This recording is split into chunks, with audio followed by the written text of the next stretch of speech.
Ha, değil mi?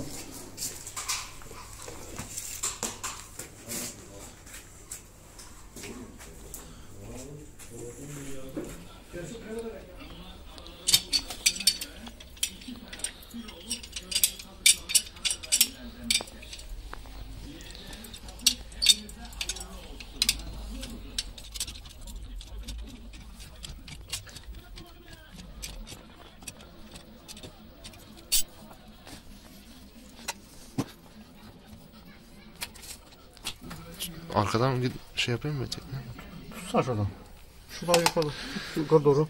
Ama kaçırma bak, elin yanı.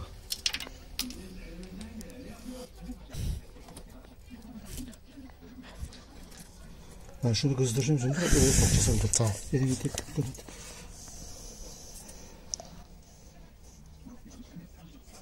Ayağına dikkat et, çek şunu.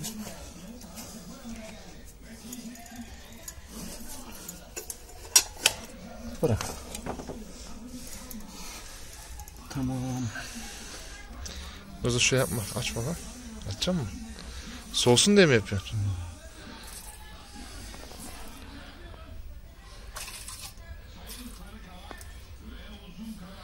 Valla zor ha, böyle sıkıntılı yerlerde yapmak zor.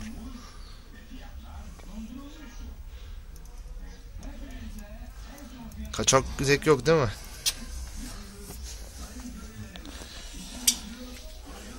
Şimdi burada bir şey uzatacağız. Ne?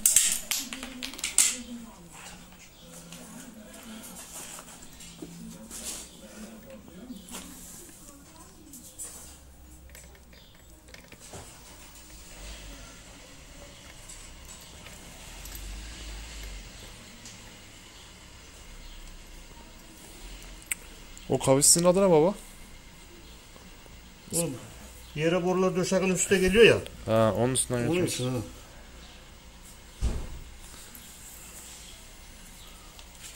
Bu onun için.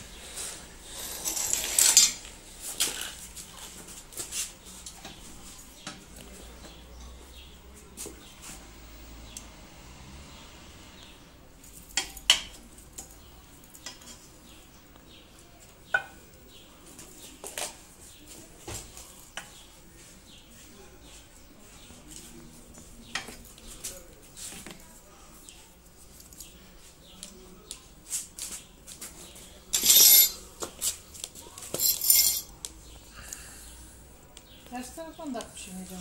Onu yapacak o şimdi. Isıtmak için öyle yaptı.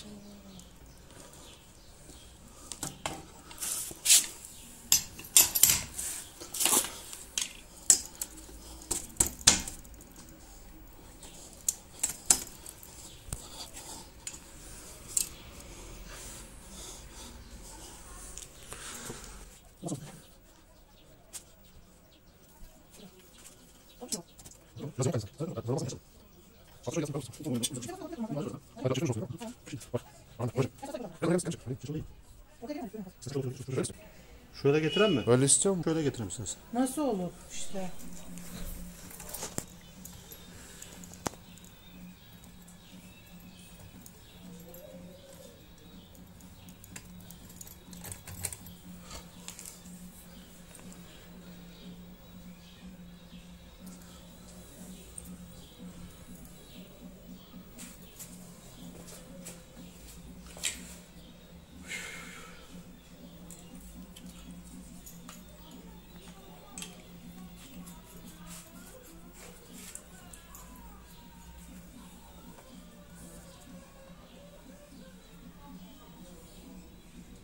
İyi mi böyle?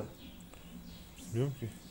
Az da ver mi? İyi ya, iyidir sanırım. Sana doğru yazı var mı?